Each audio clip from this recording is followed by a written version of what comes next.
La dernière fois, je vous ai parlé de Job, quelqu'un qui a passé par la souffrance et les difficultés et sans savoir pourquoi. Et aujourd'hui, j'aimerais vous parler de la tentation et vous montrer deux, trois choses, deux, trois vérités de ce que la Bible nous dit et puis quels sont un petit peu les principes, comment ça fonctionne et comment les choses sont là. Ce que j'aimerais d'abord dire, c'est que nous avons tous été créés libres de choix. Et je viens de faire de la physique quantique pendant 2 jours avec l'Uni. De temps en temps, je m'inscris pour des cours comme ça. Puis c'était en fait la mécanique quantique et la philosophie. C'était très intéressant. Seulement, il y a certains scientifiques qui sont des scientistes qui croient que tout est maîtrisé, tout est géré d'avance et qu'on n'a pas de libre arbitre. En fait, même ce que je suis en train de vous dire maintenant, c'est déjà programmé depuis l'origine de l'univers pour eux. C'est comme ça. Moi, je pense qu'on a un vrai et réel libre arbitre et que Dieu nous met face à nos choix et que dans la tentation, c'est justement le moyen d'exercer ce choix et de pouvoir librement faire des choix en fonction de ce que nous, on veut vraiment vivre ou pas vivre. Ce que j'aimerais dire aussi, c'est qu'être tenté, ce n'est pas péché. Ce n'est pas parce que je suis dans la tentation que je suis en train de pécher. Vous comprenez? C'est céder à la tentation qui est péché. C'est-à-dire la pratiquer, la vivre. Mais être soumis à la tentation, eh bien ça, ce n'est pas péché. C'est juste le test, quoi, d'une manière ou d'une autre. Et chose paradoxale avec la tentation, c'est qu'on est soit vainqueur, soit vaincu. Hein, il n'y a pas de stade intermédiaire. C'est assez binaire comme logique, mais c'est comme ça, quoi. Donc, Dieu nous encourage dans le Notre Père. Hein, c'est étonnant. Il dit Notre Père qui est aux cieux, c'est d'abord lui, on l'honore, on le glorifie et on le met, lui, vraiment à l'honneur. On se centre sur lui d'abord. Puis après, il y a 3 choses qui se centrent sur nous. Il nous dit la première chose, donne-nous notre pain quotidien. Alléluia, merci Seigneur. Hein. Puis l'homme ne vivra pas de pain seulement. Hein. D'accord? Donc c'est aussi double sens. Ensuite, il y a pardonne-nous nos offenses, comme nous aussi nous pardonnons à ceux qui nous ont offensés. Ça, c'est chouette. C'est vraiment le bon moyen d'être libre des colères, des différentes frustrations et autres qu'on a. C'est une bonne douche émotionnelle. Et puis, la troisième chose, c'est ne nous expose pas à la tentation. Hein? C'est dans les 3 choses que Dieu nous donne dans la prière principale, c'est notre pain, notre nourriture, notre vie ici-bas. Ensuite, la relation qu'on a les uns avec les autres. Et ensuite, finalement, de ne pas être exposé ou soumis à la tentation dans l'épreuve. C'est quand même quelque chose qui est important. Et puis, on se souvient dans Gethsémane, quand Jésus il est là, juste avant de mourir, après la Sainte Seine, il est là à Gethsémane en train de prier. Il sait ce qui va arriver. Et il prie, il supplie Dieu, puis il dit, Seigneur, si tu pouvais m'éloigner de cette souffrance, de ce que je vais vivre là, si je pouvais vraiment trouver un autre moyen pour sortir de là, mais non pas ma volonté, mais ta volonté. Parce qu'il sait ce qui va arriver à la croix. Quand il sera à la croix, il y aura des hommes qui vont venir autour de lui puis qui vont lui dire « Ah, toi, le Fils de Dieu, si tu es le Fils de Dieu, alors descends de ta croix. » Et là, on croira. Vous comprenez? Vous êtes dans la souffrance, vous êtes dans la peine, vous êtes en train de mourir, d'agoniser, non seulement physiquement, mais aussi psychiquement, moralement, spirituellement. Vous êtes en train d'agoniser, puis vous avez celui-là en face, là, qui vient vous dire, oh. Allez, tu as le pouvoir d'utiliser ta force surnaturelle pour arracher les clous, et puis descendre. Et si on voit ça, alors on croira. Quelle tentation pour le roi des rois, le Seigneur des seigneurs, qui a accepté de s'humilier et de venir subir l'insoutenable. Si on va plus loin, imaginez que c'est le jugement de la créature contre le Créateur. Puisque dans Jean, il nous est dit qu'il était avant toute chose, avant même que le premier atome soit là, avant même, je veux dire, que tout existe, Dieu, Jésus était déjà existant. Il y avait déjà la solution, dès l'origine. Il était là de toute éternité. Dieu n'est pas dépassé par ce qui arrive, mais il a accepté de venir nous rejoindre dans notre humanité et de subir ce que nous avons subi. Et c'est la Bible qui nous dit qu'il a été tenté en toute chose, mais qu'il n'a pas cédé. Dans Matthieu 26, 41, il est là juste avant, pour revenir, il disait « Veillez et priez afin que vous ne tombiez pas dans la tentation ». Déjà, il y a une piste où Jésus nous dit « Mais veillez et priez ». Alors les disciples, ils ont plutôt dormi. Mais ce n'est pas grave, parce qu'il aurait voulu être ensemble, soutenus. Mais là, il était abandonné de tous, et il le sera encore à la croix. Et il est mort seul par rapport à ça. Donc Jésus a subi ce que nous aurions dû nous subir, et il l'a fait à notre place. C'est ça le mystère de la substitution de la grâce et de l'amour de Dieu dans nos vies. Des fois, on prend les choses comme normales, comme finalement, au bout d'un moment, on s'habitue. Mais il ne faut jamais qu'on s'habitue à ça, vous comprenez? Il faut toujours qu'on... Souviens-toi d'où tu as été tiré. Souviens-toi d'où tu viens. Pour rester toujours dans la joie du salut, dans la joie et dans cette espérance qu'on peut avoir avec Dieu. Une des autres choses aussi que la Bible nous dit, c'était que la recommandation, c'est de fuir le péché et de résister au diable. Mais moi, je connais des gens qui résistent, qui fuient devant le diable et puis qui essaient de résister au péché. Ça ne marche pas. Donc, dans Corinthiens, il nous est dit qu'on devait fuir le péché. Et finalement, on doit résister au diable pour que lui fuit loin de nous. Et c'est là toute la difficulté. Et on voit que quand Jésus il est tenté, quand il était rempli du Saint-Esprit, juste après son baptême, quand il va dans le désert pendant 40 jours, il subit la même tentation qu'il va subir à la fin de sa vie. Donc là, le programme du début, c'est ce qui va arriver à la fin. Et le diable, de nouveau, il dit, mais utilise ton pouvoir surnaturel qui est là pour transformer cette pierre en pain. Et on sait bien qu'il est capable de le faire, parce qu'il a multiplié des milliers de pains et des poissons. Et il est capable de transformer l'eau en vin, il est capable de multiplier les poissons. Donc cette pierre, pour lui, c'est rien, il peut le faire, quoi. Nourrir son corps par la puissance surnaturelle. Mais ce n'était pas le plan de Dieu. Et on voit que Jésus se défend. Il utilise la parole. Et ce coquin de diable, il la connaît aussi. Il lui dit, mais si tu veux descendre là, saute en bas là, du temple. Et les gens, quand ils verront, parce que la promesse de Dieu, c'est que, au psaume 91, les anges te porteront, ils empêcheront que tu te fasses du mal. Et puis prosterne-toi, puis adore-moi. Parce que je vais te donner la gloire de toutes ces nations. Et Jésus de dire, non, tu adoreras le Seigneur ton Dieu de toute ta force. Et puis là, on voit que le diable, quand il a fini de le tenter de ces différentes manières, il le quitte, puis il le laisse tranquille jusqu'à la prochaine occasion, qui est à la croix, dans le moment le pire de Jésus. Vous voyez, ces choses-là ont pour but de nous enseigner et de nous instruire. Dans Jacques 1,13, il nous est dit que personne, lorsqu'il est tenté, ne dise « c'est Dieu qui me tente », car Dieu ne peut être tenté par le mal et il ne tente lui-même personne. Ça, c'est important qu'on comprenne. Dieu n'est pas là dans le but de nous faire tomber. Mais la réalité, c'est que nous tous, nous sommes dans notre vie, dans un moment ou un autre, nous serons confrontés, nous serons testés dans nos convictions, dans notre foi, d'une manière ou d'une autre. De la même manière que Jésus a été tenté, nous le sommes aussi. Et là, effectivement, c'est le diable qui fait son œuvre de la tentation. Et Jésus, qui a été tenté aussi, dans Hébreux 2, 17, il nous a dit « Car ayant été tenté lui-même dans ce qu'il a souffert, il peut secourir ceux qui sont tentés. » Donc, si vous êtes dans la tentation, sachez que Dieu, il vous comprend. Dieu, il sait ce qui est en train de se jouer et ce n'est pas la fin du monde.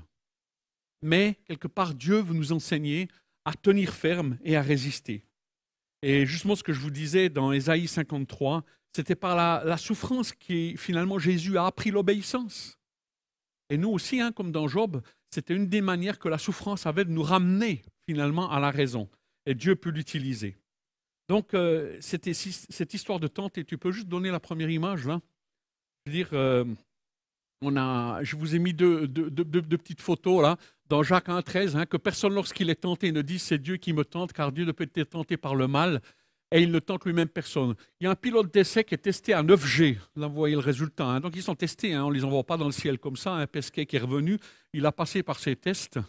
Et puis, c'est ça, il y a la résistance des matériaux. Alors, ça, c'est le premier aggloméré qui a été testé. Et puis, ils étaient en train de faire une résistance des matériaux. Les laboratoires ont évolué depuis, ce n'est pas un souci. mais je veux dire, c'est une manière de tester, de voir si ça tient. Et votre foi, elle est soumise à l'épreuve, ou elle le sera. Vous comprenez? Donc, ce n'est pas une question de savoir si vous allez être tenté ou pas, c'est quand vous allez l'être. Et on verra qu'il y a plusieurs sources de l'origine de cette tentation. Donc déjà, pour comprendre les choses qui peuvent nous arriver, c'est que la Bible nous dit qu'il y a 3 sources de tentation. Il n'y en a pas 4, il n'y en a pas 5, il y en a 3. Et puis dans ces 3 se résument toutes les autres tentations. La première source, c'est le tentateur, le diable, le diabolos. Celui qui veut diviser, c'est ça le diabolos, hein, c'est celui qui divise. Et il veut nous séparer de Dieu, et il va tout faire dans nos vies pour nous séparer de Dieu. Diriger nos circonstances, notre santé, notre travail, nos relations, il va essayer d'une manière ou d'une autre de venir nous séparer les uns des autres et nous séparer de Dieu.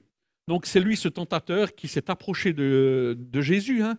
Il est venu, puis c'est lui qui dit « ordonne à ces pierres ». Il sait qu'il est capable.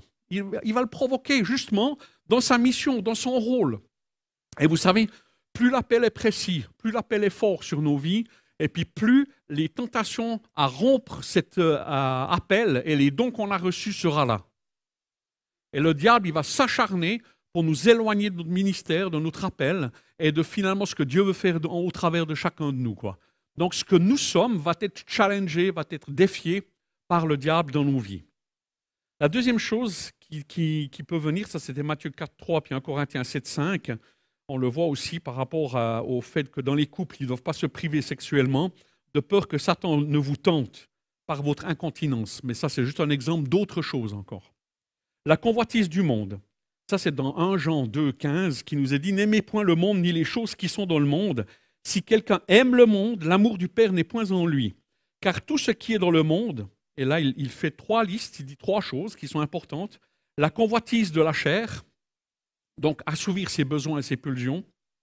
La convoitise des yeux, qui est liée à l'envie, et où finalement on est envieux des autres d'une manière ou d'une autre. Et la troisième chose, c'est l'orgueil de la vie, où mon ego, mon moi, domine, et où c'est moi en premier. Et c'est toujours moi qui suis au centre. Donc ce sentiment d'orgueil de la vie, on l'a au travers de Nabuchodonosor, quand à un moment donné, il se dit « Mais regarde tout ce que j'ai fait, regarde tous ces jardins, toutes ces merveilles !» Et puis Daniel était venu juste pour lui donner l'interprétation de son rêve, comme quoi il ne devait pas s'enorgueillir. Puis là, quelques temps après, bingo, c'est raté, il est tenté. Et là, pendant 7 ans, il va devenir fou et il va perdre son pouvoir, son autorité, et puis il sera comme un animal dans les champs en train de brouter de l'herbe et à l'arroser. C'est ce qui nous est dit. Et puis au bout de 7 ans, la raison lui revient et là, il rend gloire à Dieu. Parce qu'effectivement, il n'a pas été assez humble et il s'est cru le Tout-Puissant, il s'est cru celui qui arrivait à tout faire par lui-même. Donc ça, c'est l'orgueil de la vie. Ça, c'est donc le tentateur, la convoitise du monde et notre chair. Ça, c'est le 3e. Jacques 1, 14. Mais chacun est tenté quand il est attiré et amorcé par sa propre convoitise, puis la convoitise, lorsqu'elle a conçu, enfante le péché, et le péché, étant consommé, produit la mort. Vous verrez qu'il y a un mécanisme là derrière qu'on retrouve dans les dépendances. Pour revenir à l'origine du problème, c'est que on doit revenir à la Genèse avec Adam. Qu'est-ce qui s'est passé au temps d'Adam? Adam et Ève, eh bien, eux ont été créés sans la notion du péché. Ils avaient le contact avec Dieu. Et finalement, ils étaient dans une situation idéale, on va dire, pour ce qui concerne la nature du péché. Ils ne la connaissaient pas, ils ne savaient pas ce que c'était. Et le diable est un ruseur. Dans Jean 8, 44, il nous est dit « Vous avez pour père le diable », hein, il parlait aux pharisiens. « Et vous accomplissez les désirs de votre père. Il a été meurtrier dès le commencement. » Et il ne se tient pas dans la vérité parce qu'il n'y a pas de vérité en lui. Lorsqu'il profère le mensonge, il part de son propre fond, car il est menteur et le père du mensonge. Donc le mensonge, il est là, et puis ça se manifeste de cette manière où il va challenger Ève. Donc ce n'est pas elle qui a reçu le message, c'était Adam qui a reçu le message qu'il ne devait pas manger de cette pomme. Enfin, cette pomme, c'est le fruit. Et puis, il a dû transmettre ça à sa femme. Alors, on ne sait pas ce qui s'est passé dans la transmission, mais enfin, de toute façon, le diable, il est le plus rusé. Et de tous les animaux sauvages que l'Éternel avait fait, il dit à la femme, Dieu a-t-il vraiment dit, vous ne mangerez aucun des fruits. Vous voyez comment il est malin quand même. Hein, je veux dire, pour rendre attentive Ève sur le sujet, il lui fait un mensonge. Il lui dit, alors Dieu, il t'a dit que tu ne pouvais pas manger de tous ces arbres-là. Et Ève dit, non, non, non, non, c'est pas ça qu'il a dit. Il a dit, c'est celui-là. Ah, bien. Et l'attention, elle est là. C'est la curiosité. Hein, dans le premier mouvement, il vient. Ah ouais, c'est pas mal quand même, hein, je veux dire. Il est beau, intéressant. Et en plus, il va me donner quelque chose que je n'ai pas. Donc, ouais, ça peut être intéressant quand même, je veux dire. Et puis, le diable continue. Dieu a dit, c'est Ève qui dit, vous n'en mangerez pas et vous n'y toucherez pas. Alors ça, Ève, elle rajoute un élément. Alors je ne sais pas si c'est Adam qui lui a dit pour la protéger, par rapport à tu ne dois pas manger ni toucher. Peut-être tu avais le droit de toucher, j'en sais rien, mais en tout cas, ce n'était pas manger, quoi. Et là, de nouveau, il y a un truc qui va plus loin. Puis là, sinon vous mourrez. Et là, le diable qui est ce menteur et qui manipule dès le début, il dit, mais vous ne mourrez pas. Et dans un sens, il a raison, parce qu'ils ne sont pas morts physiquement. Par contre, ils sont morts à l'innocence. Ils sont morts à d'autres valeurs, d'autres choses, et tout d'un coup, la peur est venue, la honte est venue en eux une fois qu'ils ont consommé. Et on connaît tous ça quand on a chuté. On a tous la honte. On a tous un moment où on se dit, mais zut, je n'ai pas trouvé la force, je n'ai pas réussi. Et quelque part, on a envie de se retirer, on a envie de se cacher, on a envie de venir. Et puis si en plus il y a Dieu, celui vers qui on l'a trahi, on n'a vraiment pas envie de le voir. Je ne sais pas vous, mais moi pas. Hein, je veux dire, je n'ai pas le réflexe, moi, d'aller. Je dois me motiver, moi, dans un deuxième temps pour me dire, non, allez, à vous, dis les choses, viens à la lumière, pour que tes ténèbres deviennent lumière. Et c'est là, quoi. Alors, là aussi, la merveille de Dieu, c'est que dans ce texte, on a le proto-évangile, où là, Dieu dit, voilà, il y aura des conséquences maintenant dans ta vie, mais ta descendance écrasera la tête du serpent, qui est Jésus. Et on voit que Dieu n'est pas dépassé, parce qu'en même temps qu'il arrive les choses, il y a déjà la solution qui est prévue, quoi. On a Caïn et Abel. Deuxième étape, je veux dire, de ce que ça amène le péché. Donc si on le laisse continuer, ben voilà, on arrive au meurtre. Caïn et Abel, je veux dire, chacun était là devant Dieu, il le connaissait, ça allait. Bon, il y avait déjà une rupture, le sol était déjà dur, il y avait des difficultés, les choses de la vie de tous les jours étaient là. Mais là, tout d'un coup, il y a quelque chose qui se passe de particulier, une jalousie. La jalousie, c'est pourquoi est-ce que finalement Abel a été accepté dans son sacrifice, puis pas Caïn. Donc ça, on le sait parce que Caïn, il n'a pas mis son cœur là-dedans. Il n'a pas donné tout son être. Il n'a pas donné les prémices. Il n'a pas donné ce qui était le plus important. Il a fait pour faire. Et ça, Dieu lui dit, écoute mon gars, si tu fais pour faire, si c'est de la religiosité que tu cherches, tu n'es pas avec le bon papa, quoi. Donc ça ne va pas. Moi, je veux du cœur à cœur. Je ne veux pas quelque chose qui ne marche pas entre nous, quoi. Ce que Abel a fait. Puis Caïn n'était tellement pas content que ça, il y a eu de la jalousie. Et c'est là où ça se joue de nouveau, qui est intéressant. C'est que Caïn, Dieu lui parle.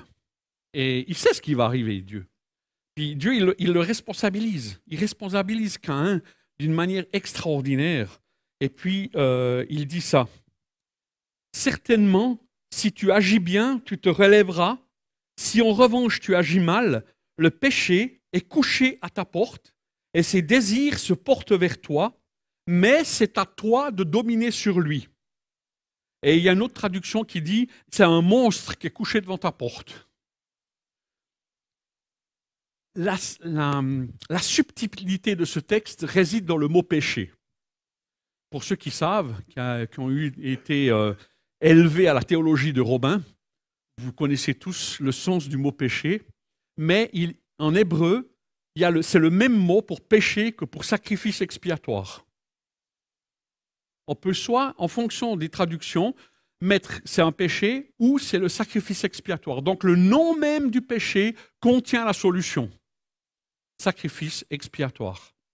Et tous les sacrifices qui vont être faits sur les animaux par substitution appellent finalement à la compréhension du sacrifice ultime du Fils qui est Jésus, qui lui va être le sacrifice suprême que Dieu donnera à tous les hommes. Mais il commence par la pédagogie et il enseigne à Caïn déjà à apprendre à gérer ce qui est en train de se passer dans sa vie. Ce que nous tous, nous vivons aussi. Hein. Donc ça aussi, c'est extraordinaire de penser que Dieu a déjà la solution avant même que ça commence. Et il le dit. Mais Caïn, naturellement, il va plutôt écouter ses frustrations, puis cette colère, ce sentiment d'injustice qui est en lui, et il va aller au bout de sa démarche, et il va tuer son frère, qui sera le premier meurtre de la Bible, suivi de quelques millions d'autres après. Caïn, tu as le choix. Tu as le choix entre être dominé ou dominant. Toi, domine. Je te donne l'autorité. Je te donne le conseil d'apprendre à maîtriser ce qui est en toi, parce que ce qui est en toi va te détruire, non seulement toi, mais les autres. L'exemple de Job, qui est un autre type de tentation qu'on a vu, lui, il n'était pas conscient du test, parce que ça se jouait dans le ciel. Et là, c'est aussi, juste comme Jésus, ils ont vécu des choses qui étaient de la part du tentateur, mais il y en a d'autres qui ont vécu des tentations dans la Bible aussi, et qui ont échoué, qui ont raté d'une manière ou d'une autre. On pense avec David et Bathsheba, lui il avait déjà tout, et puis en fait il y a la convoitise des yeux qui vient, et le désir d'une œuf ou d'autre chose qui vient, et puis nous aussi, je veux dire, on est confrontés au fait que quoi qu'on ait dans nos vies qui nous apporte du bonheur ou qui nous donne un moment quelque chose de bien, c'est qu'au bout d'un moment, malheureusement, on s'habitue. La nature est ainsi faite que quelque part, au bout d'un moment, on s'habitue à tout. Absolument à tout. Et finalement, au bout d'un moment, on nous dit, mais je veux dire, est-ce que tu es conscient des privilèges que tu as? Est-ce que tu es conscient de ce que tu as vraiment? Ça nous arrive des fois que les touristes ils viennent ici ou des amis, ils disent, mais est-ce que tu es conscient du paysage que vous avez ici? C'est extraordinaire, quoi. Puis je regarde le Mont Blanc, je dis, ah ouais, c'est vrai, tu as raison. C'est vraiment joli, hein, franchement. Quand on est à Arzier, puis qu'on est là-haut, qu'il y a la mer de brouillard, et puis qu'on voit le soleil qui se lève ou bien qui se couche, ouais, c'est pas mal, il n'y a pas besoin de faire quelques milliers de kilomètres, on a tout ce qu'il faut ici. Hein. Et c'est nos vies, on est comme ça, on ne peut rien faire. C'est là, Dieu il le sait, et il travaille avec nous pour nous aider à finalement mettre les choses en place comme lui, il le veut. Si on regarde, c'était ça le texte ici, on a le proto-évangile, on a Jésus qui est là, mais on a aussi Caïn, et puis Job. Alors Jésus et Job, c'est un peu les bons modèles pour nous. Et puis Adam, Adam et Caïn sont un peu cette descendance où nous, finalement, nous sommes les descendants de cette nature. Et puis Dieu veut nous aider. Dans nos tentations, une des choses qui est intéressante, si on regarde Jacques, sur la construction du texte de Jacques 1,14, mais il nous a dit, mais chacun est tenté quand il est attiré, amorcé par sa propre convoitise. Puis la convoitise, lorsqu'elle a conçu, enfante le péché étant consommé, produit la mort. J'ai piqué un de ces schémas dans les dépendances. Vous savez que j'ai travaillé pas mal de temps dans les dépendances. Et c'est ce genre de schéma, on le retrouve régulièrement. Je le retrouve régulièrement moi aussi, il ne faut pas s'inquiéter. Je veux dire, c'est la même chose. C'est ici, il parle de pré-contemplation avant de rentrer dans la contemplation. Le psaume 1, c'est la même chose. Hein. C'est, je veux dire, heureux l'homme qui ne s'arrête pas, qui ne s'asseye pas. On a les mêmes mouvements qui sont là. Parce que quand on est dans la tentation, on a un choix à faire ou pas. Et donc là, on a cette contemplation qui est là. Ensuite, on prend une décision. On cède ou on ne cède pas. On prend l'action. Puis une fois qu'on a l'action, peut-être que c'est bon. Et puis on va continuer l'action d'une manière ou d'une autre. Et c'est à ce moment-là, je veux dire que quelque part, on doit faire une décision pour sortir de ce cercle vicieux dans lequel nous sommes. Et on a tous dans nos vies des endroits où on tombe régulièrement. On a tous des endroits de faiblesse. On a tous des endroits où dans nos personnalités, on est cabossé, il y a des choses qui demandent des compensations. Alors pour un, ce sera ça, pour un autre, c'est ça, pour un autre, c'est ça, un autre, c'est ça. Chacun de nous, on doit apprendre à se connaître avec humilité et découvrir quels sont les triggers, quels sont les endroits où le diable peut nous utiliser, peut nous avoir. Vous savez, il est malin, hein, ça fait des milliers d'années qu'il a de l'expérience avec les hommes. Puis nous, je veux dire, qui c'est qui m'a dit ça dernièrement? Il dit que le diable n'est pas créateur. Il revient toujours avec les mêmes schémas. C'est toujours les mêmes. Puisque ça marche, il n'y a pas besoin de changer. Vous comprenez? Dieu est créateur, mais le diable ne l'est pas. Il nous connaît et il sait comment il faut faire avec chacun de nous, quoi. Et dans le psaume, c'est marqué « Heureux l'homme qui ne marche pas selon le conseil des méchants, qui ne s'arrête pas sur la voie des pécheurs et qui ne s'assied pas en compagnie des moqueurs, mais qui trouve son plaisir dans la loi de l'Éternel. Et c'est là où finalement Dieu nous dit, puisez votre racine de résistance dans la parole de Dieu, comme Jésus il a résisté, mais aussi comme il dit, veillez et priez. Je veux dire, de nous encourager, quand dans nos tentations, eh bien finalement, restons focusés, non pas sur le péché, mais sur Dieu. Et concentrons-nous sur cela. Et ça, c'est ce que la Bible nous conseille de faire, et de faire attention. Mais on voit bien que dans Jacques, ce mécanisme, il est parfaitement décrit, qui est là. Donc moi, je suis personnellement toujours étonné dans la Bible de trouver des choses qu'aujourd'hui nos scientifiques nous disent par l'expérience, puis qu'on retrouve totalement tel quel dans la Bible. Bon, il faut un peu traduire, ce n'est pas un schéma comme ça, mais on retrouve ces éléments et moi, ça me fait chaque fois du bien. Et je suis chaque fois heureux de me dire la parole de Dieu, elle est unique, elle est formidable, elle répond à tous nos besoins. Toutes les réponses sont là-dedans, mais il faut travailler. C'est un trésor que nous devons bosser, que nous devons travailler.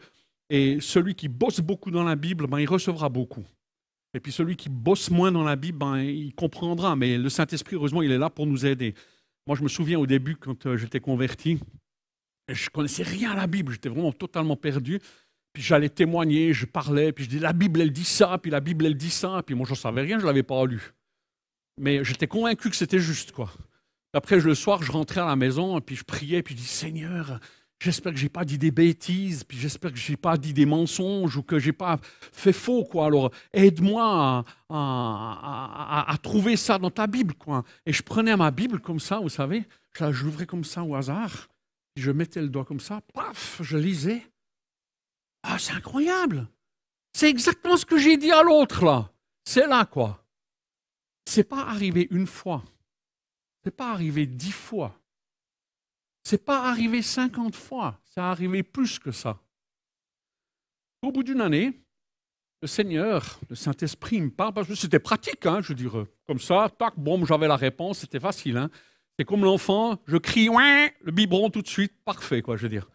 Après, le Seigneur, il me dit, maintenant, je vais quand même t'enlever ta lolette et puis ton biberon, puis maintenant, tu vas commencer à étudier la Bible. Puis maintenant, tu vas commencer à la lire, parce que moi, j'en ai marre de tout le temps te pouponner, et puis de te langer, et puis de te torcher chaque fois que tu cries d'une manière ou d'une autre. Maintenant, je veux que tu deviennes un homme, quoi. Je veux que tu sois mature avec ma parole. Alors, tu la lis. Alors, Genèse 1.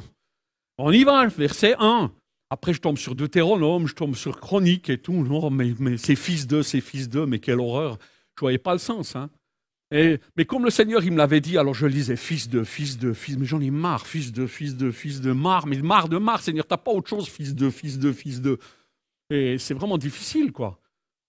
Faut reconnaître, quoi. Puis après, au bout d'un moment, j'ai compris que la Bible, c'était 66 livres, puis qu'il y avait une chronologie, qu'il y avait une organisation, puis j'ai commencé à étudier, puis j'ai commencé à comprendre comment c'était organisé, puis quel était le sens des choses.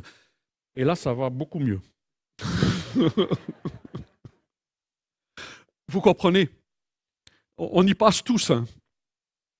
Et que Dieu nous aide finalement à piocher dans ce trésor. Parce que toutes les réponses sont là, toutes.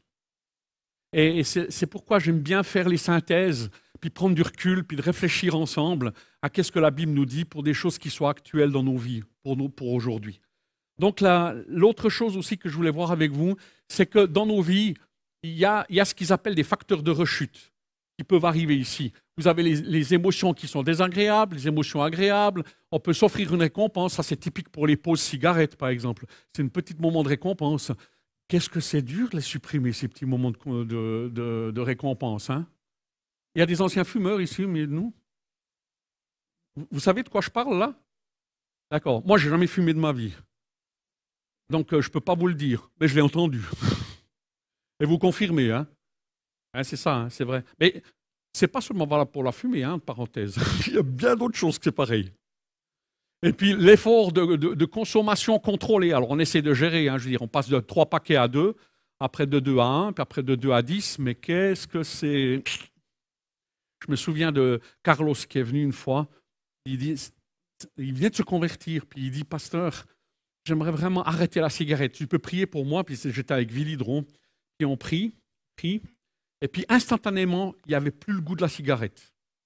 Et il n'a plus fumé. C'était fini, il n'avait plus le goût, il a arrêté. Ça, c'est un miracle, on est bien d'accord. D'accord, ok. Donc, miracle. Au bout d'une année, ce coquin, quand je dis ce coquin, c'est vraiment fraternel. Mais il n'en pouvait rien. Sur les chantiers où il travaillait, il y avait d'autres travailleurs qui étaient avec lui, et puis ils disaient, mais arrête, je veux dire, tu ne m'as pas dit que tu as arrêté de fumer, quoi. Toi, Carlos, tu as arrêté de fumer? Vous savez, moi j'ai de la peine. Alors je vais essayer de vraiment tester si ce qu'il dit là, c'est vrai, quoi. Puis lui, il pensait, il s'est dit, ouais, ben, je vais dire, ouais, j'ai plus d'envie du tout, je vais lui montrer que ça ne me fait rien. Il prend une cigarette, quoi. 2 jours plus tard, il était à 2 paquets par jour. Alors lui, je dis, pas de problème, j'ai trouvé la combine. Pasteur, viens ici, quoi. Prie pour moi, j'ai commencé à fumer et tout. Il n'y a pas de problème, on prie.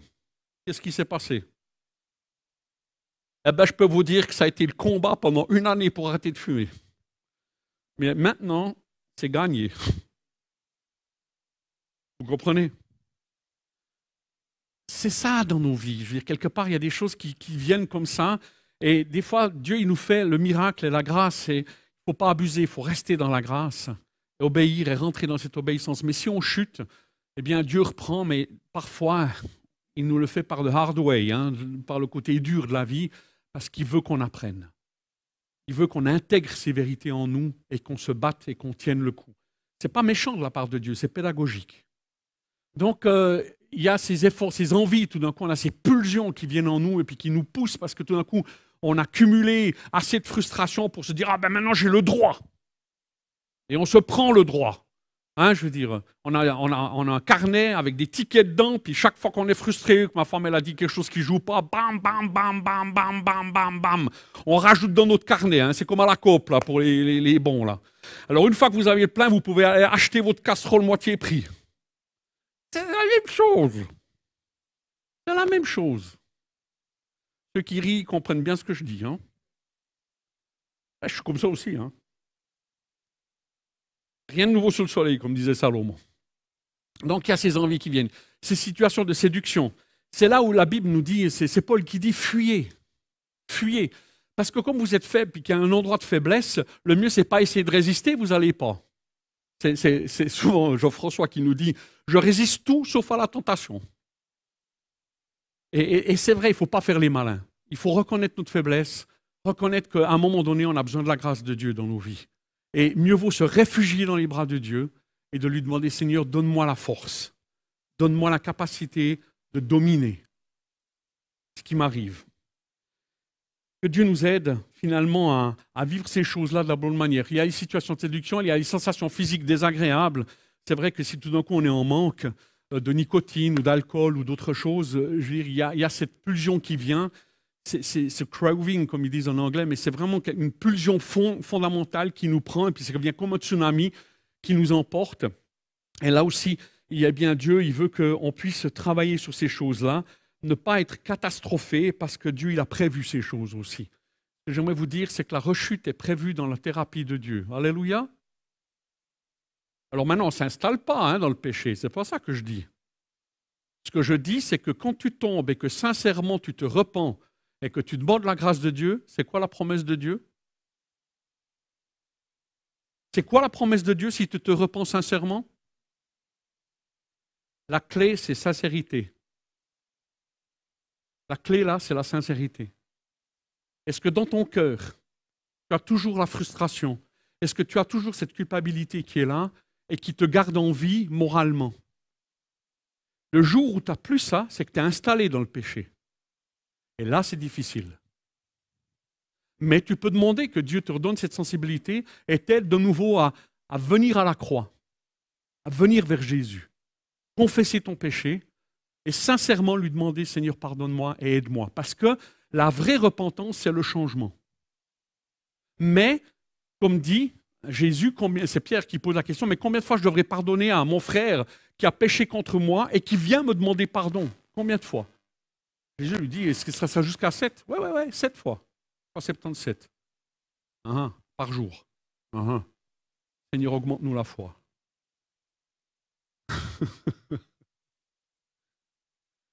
On a un Dieu extraordinaire de patience, de bienveillance, de bonté. On a un Dieu d'amour extraordinaire. Et je crois que c'est l'amour avec Dieu qui va nous permettre de lui obéir le mieux, par la crainte. Qu'on laisse Dieu nous parler, qu'on laisse Dieu nous guider dans nos vies. et puis qu'il puisse vraiment faire en nous ce qu'il désire. On a c'est Kubler-Ross qui a mis ça en place, mais j'aimerais juste vous expliquer quelque chose là qui est important. Ces différentes étapes qui sont ici, elles se manifestent dans nos vies de différentes manières, mais en gros, c'est un peu toujours les mêmes, aussi vis-à-vis du péché. Il ne faut pas se leurrer. Quand on est dans nos tentations et dans nos péchés, c'est que ça nous apporte quelque chose. Il y a du positif dedans. Il y a quelque chose qui vient nous combler. Alors, ce n'est pas bien comblé, c'est une espèce d'ersatz qui ne comble pas à 100%. C'est pour ça qu'on a besoin tout le temps d'augmenter les doses, puis d'aller plus loin. Et puis, ça ne nous satisfait pas. On est toujours frustré. Mais Dieu, il veut vraiment nous aider à comprendre qu'on doit faire des deuils dans nos vies. Et ces deuils, ils sont importants qu'on les accepte et qu'on puisse comprendre. Au départ, quand on est, là, il parle de choc et de déni. Bon, c'est un petit schéma comme ça que j'ai piqué un peu au hasard sur Internet, mais les étapes sont là. Au début, c'est le choc et puis on est dans le déni. On dit souvent qu'il n'y a pas plus sourd que celui qui ne veut pas entendre. Et parfois dans nos vies, quand on n'a pas envie d'entendre, je vous promets qu'on ne veut pas entendre. Et on n'entend rien du tout. Je ne sais pas si ça vous arrive, mais moi, ça m'arrive. Ou tout d'un coup, j'ai tellement pas envie du truc que j'entends, j'écoute pas, j'entends pas, et puis il me faut du temps, jusqu'au moment où finalement, je dois constater, oui, c'est là, c'est vrai. Et puis là, je suis, on peut être dans une étape de colère. Ouais, mais c'est à cause de lui, ou c'est à cause des circonstances, c'est à cause du diable, c'est à cause de ci, ça. Puis on essaye de montrer notre colère face à la situation frustrante, à la situation, je veux dire, qu'on ne maîtrise pas, qui est là, mais qui nous maîtrise pour l'instant.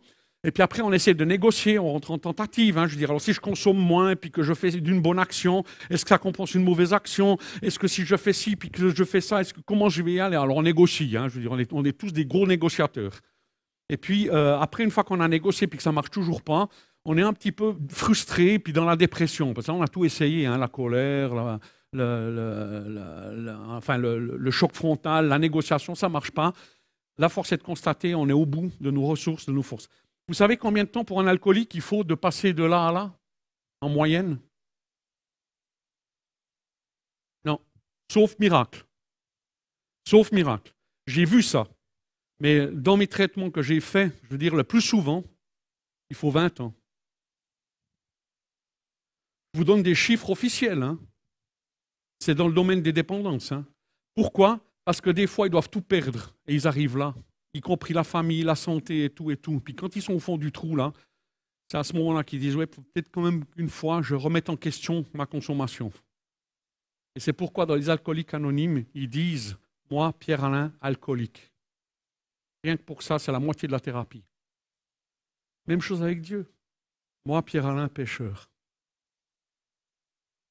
Je suis un pécheur. Je dois le reconnaître et je dois laisser Dieu venir par le Saint-Esprit m'amener puis me dire, Seigneur, je n'arrive pas, je ne sais pas. Aide-moi. Libère-moi. Donne-moi la force. Remplis-moi, Saint-Esprit, pour que je puisse faire ta volonté et te suivre et honorer le nom qui est le tien et de proclamer que tu es le Tout-Puissant. Dans Lévitique 14:7, il nous a dit qu'on doit faire 7 fois l'aspersion sur le temple pour le pardon. Si un sacrificateur a péché, il doit aller égorger le taureau, et là aussi, il devra aller 7 fois mettre le sang sur l'autel. Et quand Jésus dit c'est 7 fois que il te pardonnera, c'est le même 7, c'est le chiffre de la perfection. C'est dans le sens qu'il ne faut pas rester dans le trou. Laissons Dieu nous sortir et nous aider à rentrer dans la victoire. Parce que la victoire, elle est à nous. Et Dieu veut nous la donner dans tous nos domaines de vie. Ça peut prendre du temps, mais je sais une chose. Moi et Jésus, on est plus que victorieux. Et tant que je me battrai, tant que j'aurai la foi de croire que lui, avec moi, on est plus fort que tout. Quand lui, je le laisse faire, quand lui, je le laisse guider, quand lui, je le laisse prendre la place et que je laisse me guérir, me changer, me transformer, m'amener dans la vérité vraie de moi-même, de mes impuissances, de mes incapacités, de ce que moi je suis au bout de moi-même, à ce moment-là, on rentre dans le surnaturel.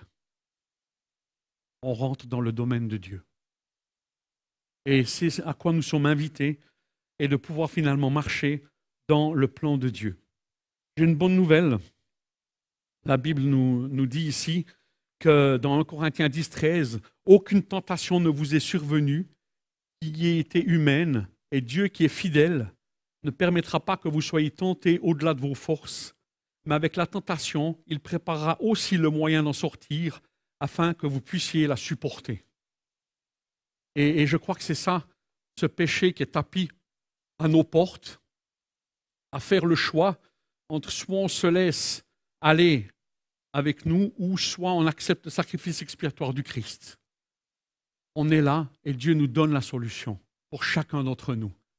Dieu, il est bon, il est fidèle. Ne vous découragez pas, mes frères et sœurs. Ne vous découragez pas. Parce que c'est un des plans du diable, de vous séparer de Dieu. On a chanté, un nul ne nous séparera de l'amour de Dieu. Et Romain nous le dit aussi. Restons fidèles, battons-nous jusqu'au bout et laissons le Saint-Esprit nous amener à la vie. Amen. Et croyons que le Saint-Esprit veut nous amener à la vie. Il y aura des luttes, il y aura des difficultés, mais nous sommes plus que vainqueurs en Jésus si on le laisse être le Seigneur de nos vies et où on lui abandonne les choses et qu'on le laisse changer notre cœur. Et c'est ce qu'on appelle le processus de la sanctification. Ce processus qui nous change, qui nous transforme jusqu'à la fin de notre vie. Alors soyez les bienvenus dans le royaume merveilleux du Seigneur et dans ces combats qu'il a préparés pour nous. Mais lui, il a déjà vaincu avant nous. Et il est le triomphant parfait. Et nous pouvons être déjà au bénéfice de sa grâce et de son triomphe en attendant que nous puissions gentiment aussi, dans nos petites choses, triompher et demander sa grâce. Voilà ce que j'avais à vous dire ce matin. Je vais vous encourager à vous laisser écraser dans ce qui vous domine parfois et qui vous dérange. Eh que Dieu nous en tienne et nous soutienne les uns les autres dans nos combats, dans nos luttes, dans nos difficultés et qu'il nous aide à vaincre. Parce que c'est ce que Dieu veut pour chacun de nous. Il ne veut pas qu'on soit boosté de stéroïdes spirituels, puis que lui, c'est celui qui fasse tout à notre place, mais on est collaborateur avec Dieu, vous comprenez, dans nos vies. Et Dieu nous respecte profondément dans qui on est. Et il nous aime, et c'est pourquoi il ne va pas faire les choses à notre place. Sauf si, cas majeur, il est forcé de le faire, il le fera. Ça, c'est le miracle.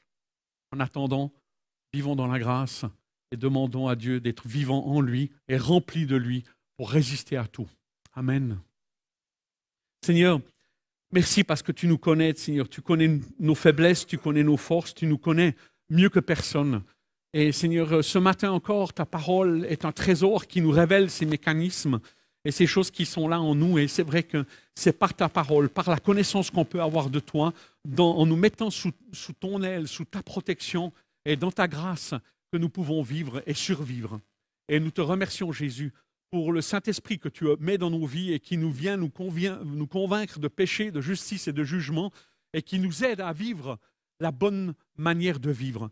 Et nous nous remettons entre tes mains ce matin, dans nos faiblesses, dans nos manquements, en te demandant pardon, Seigneur, pour ces faiblesses qui sont en nous, mais aide-nous à les vaincre par la foi en toi, par ton amour, et que tu puisses régner dans nos cœurs et dans nos vies pleinement dans tous les domaines. Nous nous abandonnons à toi, Jésus, et te demandons que ta grâce encore nous accompagne et nous soutienne dans nos luttes, dans nos combats.